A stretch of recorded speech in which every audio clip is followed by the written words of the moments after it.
Here we have it. We're jumping right in. 5 games of Fortnite in front of us.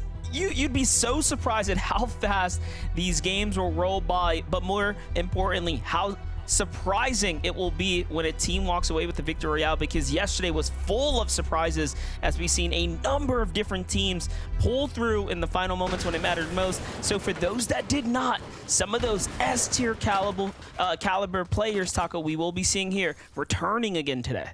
Yeah, Epic Whale and Muzz, definitely one of those teams that sit at that elevated standard that comes with the level of experience and just their accolades as well. I mean, both very decorated players in the competitive scene, but right now it's all down to Edgy. Ackerman trying to do what they can to fend off Mr. Savage and Mongrel. Savage already down for the count. Mongrel, though, with a massive return fire blast. This could be his moment. He has the chance to seal the deal here and clutch this one up for his teammate. At least keep that ball rolling here in lobby number 1. Just needs to find that final shot to connect with the pump onto Ackerman, but doing a decent job so far. Still has 8 builds left, trying to get this shield potion off. Another beautiful clip, and that's gonna be the end of it. Ackerman down for the count. A nice 2-piece elimination to start things off here for Savage and Mongrel, but Mongrel is going to have to work for the reboot ban. And talk about, you know, the ideal selection, right? The loadout to have a shotgun when it mattered most and your opponent not to have something that can really answer to it. Mongrel swift, clean with it, and pulling through for his duo mate. That is what we want to see. But if yesterday's results tell us anything, it's that competitive, or the teams that were winning games were uncontested, right? It gets even more competitive when you are having a duo lane on top of you. So that is something to keep in mind here if you're putting your, you know, your bets in and feeling like, you know, Mongrel, Mr. Savage are the pick. It's going to be that much more difficult. But right now, Yobzone tasting back at it again. Another team that also has to fight for their drop. Seems like it's going in their favor. Things are going to simmer down for a bit here as everyone starts to disperse, but it's not all sunshine and rainbows here on the map. Look at this. There are 5 duos down right now, so a lot of teams facing the action right now, if you will.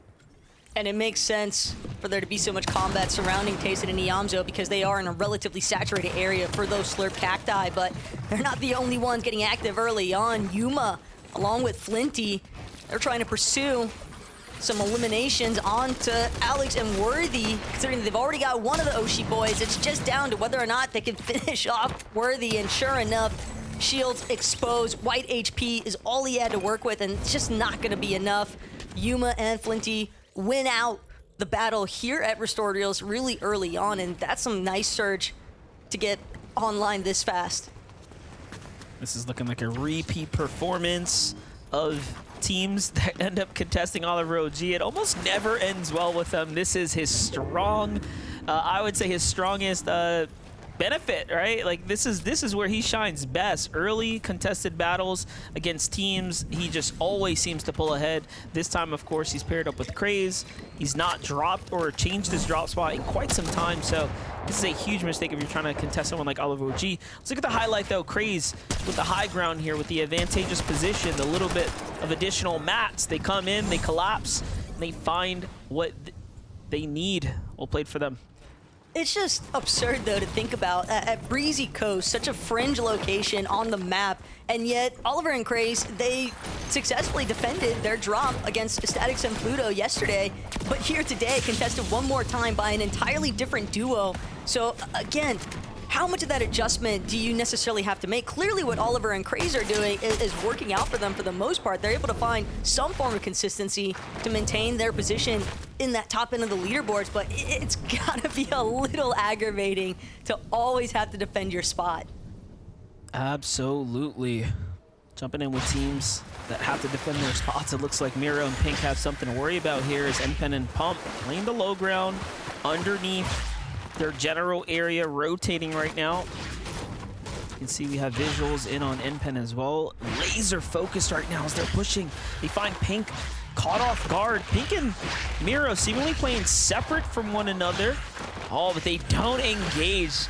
Man, Pink's got to be counting his lucky stars right now because little did NPen and Pump know that they had the full advantage right there.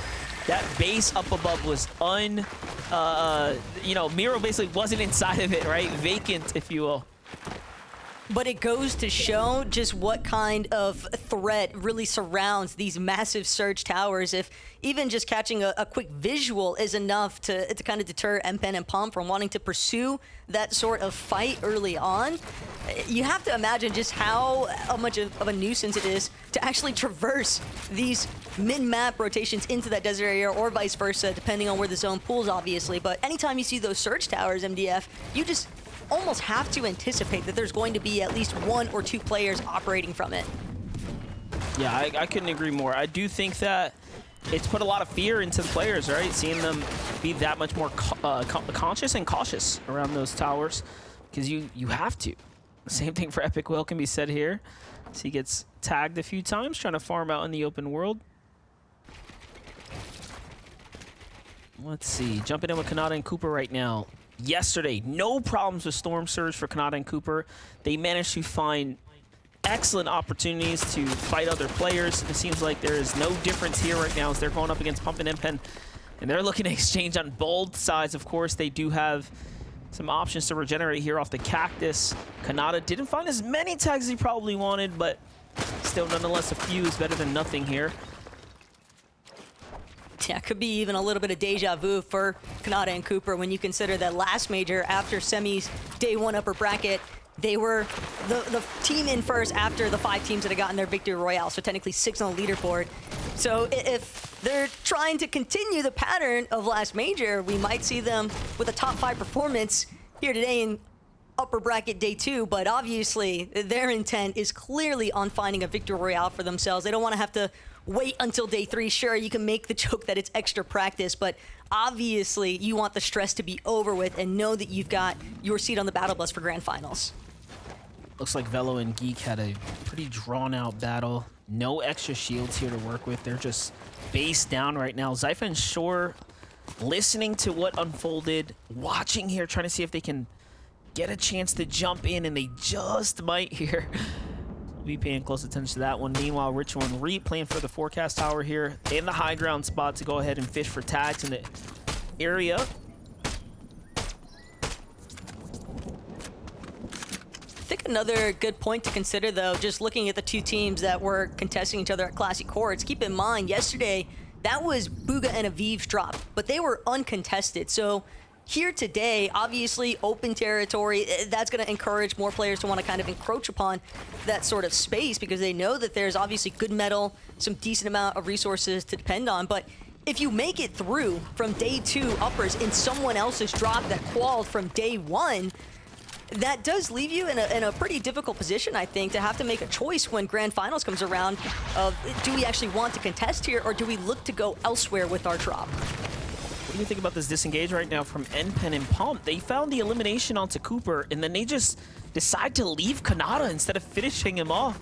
They know he's a solo, but they are playing way more passive than I would have expected. There's just way too much traffic around the Nitro Realm for them to really feel comfortable with full keying onto Kanata. Even after you put a player into a solo position, you still want to make sure that you're orienting yourself in a way that you're not going to allow an opportunity for a third-party circumstance to come into play. And we saw Epic Whale Muzz slowly but surely creeping up in the distance here. A lot of pressure now onto Kanata's shoulders to see whether or not he could even try and find an opening to go make that play for the reboot card. And just bringing Cooper back in general with the reboot van, we saw how much it slows down a team's gameplay. And typically, when teams are already struggling with Surge, TK, possibly not when he's connecting shots like that off the DMR, but still, Surge threshold is definitely a massive concern for all of our teams here today. I like how TK is just using the mantling here to go ahead and get back up to the top when he could do it so much faster if you just edit and stop being lazy. There it is. Go ahead and get up there. Great tags for TK, though. He's holding things down from the high ground. He's got his spot in the distance. You see Xset's clicks as well, looking off onto the field. Here's Turtle Tavern down at the lower layers. Nothing quite revealing itself just yet. So this is what we expect, though, from the players in the early game. Everyone's going to be, a little more cautious, especially once you find your location with your Cactus. I'm happy to get this update right here, though. I was curious how things were looking for Mongrel and Mr. Savage, and it seems like so far Mr. Savage has been brought back into the game, and Mongrel looking for tags. And this is, we already know, this is a very, very strategic position to put yourself in, right? You protect those flame hoops, you kind of gatekeep players from moving towards them. And this is all a part of their strategy to find surge tags, and honestly, they're not really making up for lost time because they did find a few eliminations, at least in that early game. So courtesy of those elims, they have probably some decent damage right now. Yeah, not only that, but also Savage got eliminated so early on that it didn't put their overall game strategy to a total halt. Like if he had gone down in, say, the 3rd or 4th zone, for example, Mongrel was able to bring him back instantly. And now they're trying to see if they can take the fight elsewhere. Spent a little bit of time in Storm, but nothing that's going to be too detrimental, especially when they were also looking to try and guard that Slurp Cacti. And a couple shots gonna get tossed out. Can definitely be really difficult to connect, though, onto those players actually opting to pass through those flaming boost tubes. That's not gonna prevent Mongrel or Mr. Savage from trying, though, along with any of these other competitors here today. And that's the other thing we also noticed from yesterday, MDF, is that a lot of players were just spending more time in general for these early tick zones inside of the Storm because they knew that they could just fall back to those Slurp Cactuses to regenerate any lost shield or HP.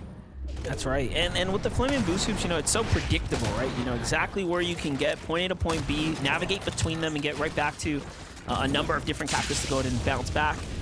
Jump down Rapid and Booga. Batman's Booga.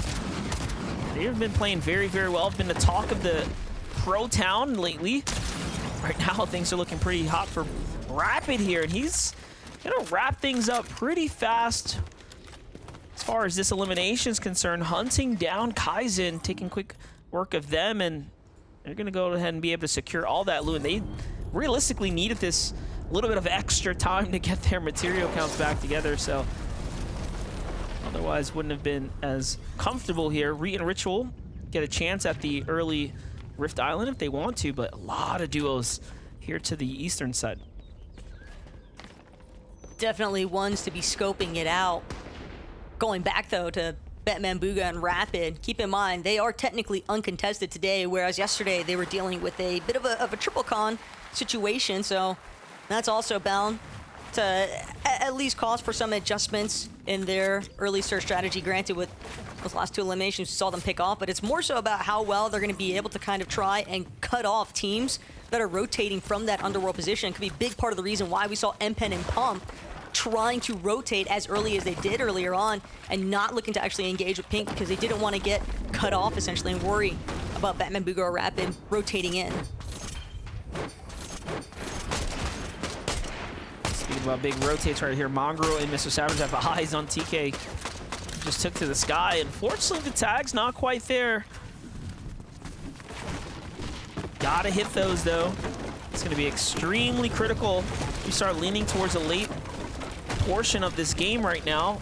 We're jumping into the mid game, and as we know, Surge is very likely to start turning online here soon. That Storm Surge going to become a big, big problem for some. Here's Acorn and Cold. Acorn and Cold just did not deserve to be in the lower bracket. They ran through that place like it was nobody's business, so they're here to prove something, I'm sure. And already, that's a pretty what start, but Epic, oh my gosh, did they not realize Epic Whale was in the box? It's the fact they were passing the flame boost tube, they shoot at the bush, it looked like they clipped Epic Whale in the first place, then they box up right next to him, and somehow, some way, Epic can just like, hey, what's up, guys? But he's in the wrong neighborhood, that's for sure. Cold and Acorn, they could not be happier right now. That's like it's basically a loot llama on your front doorstep. Yeah, they were looking out like past the box, like, oh, he must have exited, of course. No, he was still there, just trapped. Yeah, that was a very interesting exchange of events. Either way, Acorn and Cold absolutely stoked to pick up a nice elimination, and of course all the extra loot, right? We're talking the zone's already pulled, so they'll be able to go ahead and build around that, take full advantage of the excess material.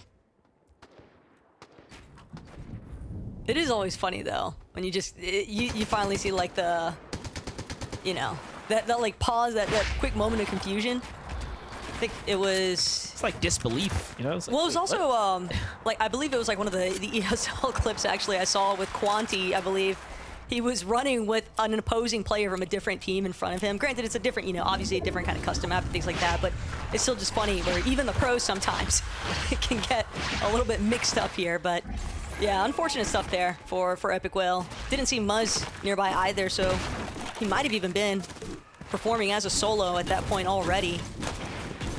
Not the case though for Mr. Savage or Mongrel. Still trying to make good things happen here in the first lobby. You can tell they are definitely hungry to try and send a message really early on. Yeah, I like how Savage doesn't stop fishing for tags here, recognizing they have to stay in the lead right now. Vino was actually the player holding them there to the outside of the zone, so it cost them a little bit. There's Blaha mixing the high ground. He's got visuals on everyone coming out of this late rotate right now. And the high ground here. It's going to be pretty tough for most. Vino and Click, so for the rotation, from holding Mongrel and Mr. Savage, they rotate wide, and then they get caught in what looks to be a bit of a web here. You have Blizzard and Gord down in the low ground, but there are plenty of teams positioned up above them. We know what happens in spots like this. Sometimes the focus starts to come in for Blizzard and Gord. They have a lot to prove here, and they need elimination, so they're playing very aggressively right now. It's just so obvious, though, to Clix and Vergo exactly what's going down. You're looking at one team, ample amounts of surge. They don't even care about confirming those eliminations. They don't want to have to expend any more resources than what's necessary. So that's a big part of the reason why we see them opt for the disengage, trying to create a little bit of space. Keep in mind, they're also one of our teams that can look for those forecast tower potential spawn from their drop early on. And it's evident, Clix and Vergo, they don't need to fight. They just need to hold their turf. And they might get away with it. Revise still trying to do more. Good elimination here for Clix, though. Looks like he picked up some form of a refresh at least. Nice amount of builds, though. That's because Tahi and Revise jumped in, finished one of the duos. Clix seems like he managed to steal away one of those eliminations, and now they're just turning the full reverse card here. Trying to flip the script onto Revise and Tahi, who have 3 eliminations.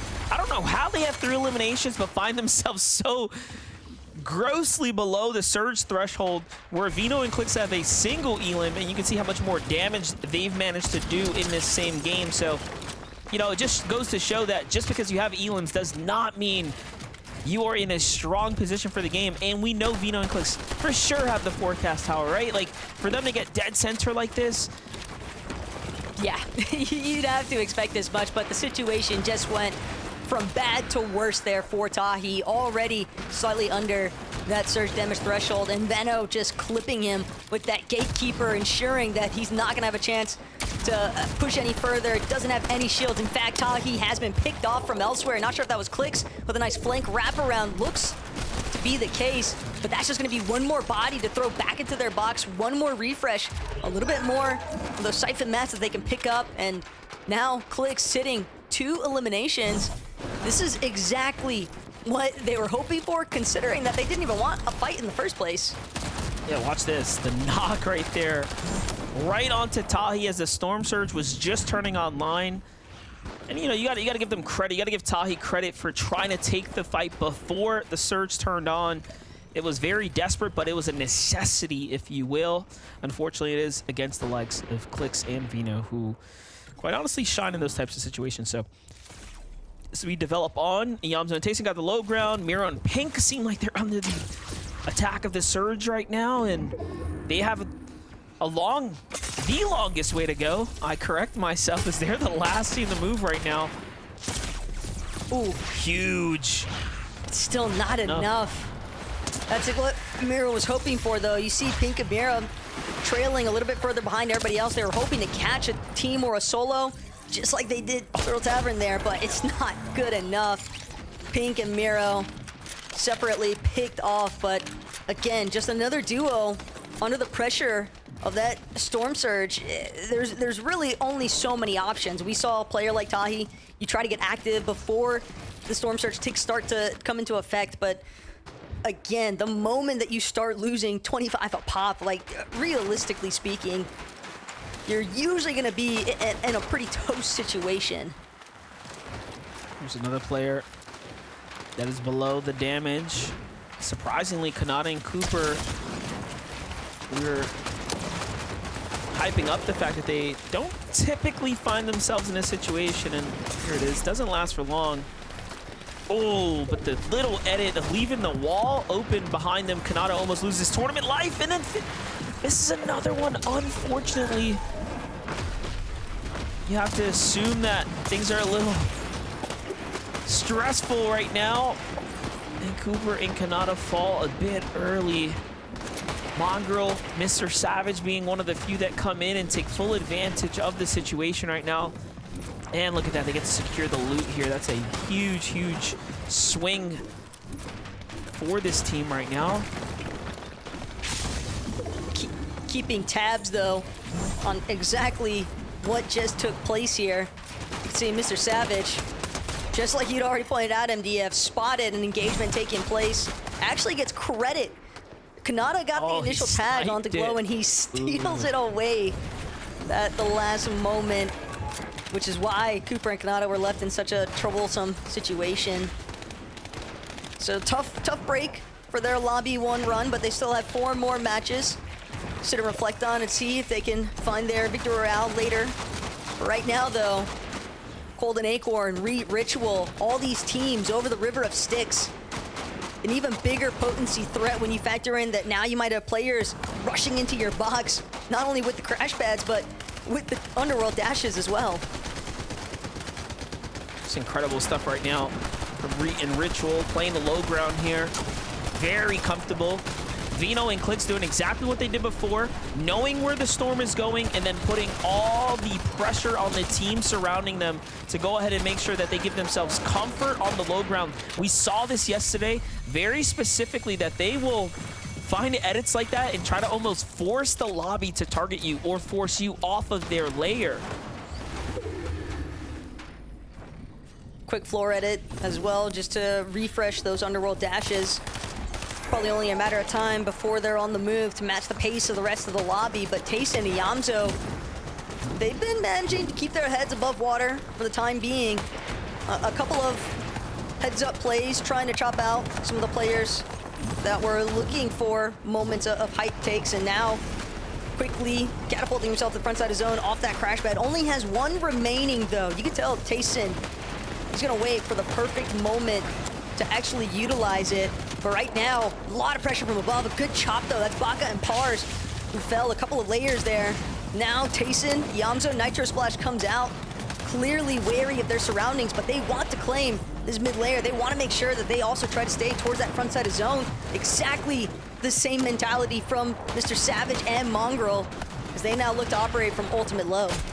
Oh, look at this, though. They're below the surge. They have a team in target. Reet and Ritual are going to be the first in front of them, but again, they have to do a little bit more. And honestly, that many elims is massive, but look who's playing for the win right now. It's Acorn. It's Cold on the high ground here. Bird's eye view on the lobby. Now, this is a pretty fragile base that they have set up right now, but either way, Cold and Acorn, we knew that they ran away with things, of course, through the lower bracket, but here they are trying to make big work. That was a big chop, though. Saw Cold scrambling to try and reunite with Acorn before they fell a couple of layers. Venno Clicks looking as if they're trying to maintain their position in the mid-ground, hovering a little bit more towards the low, though. Nice elimination from Venno. He's going to buy them more materials, more builds. He's just tarping his way through now, trying to claim as much space as possible. All of these builds being his means that he can now afford to look up at high ground, and he spots Acorn and Cold up above, but he wants his own moment to strike. It's like deja vu.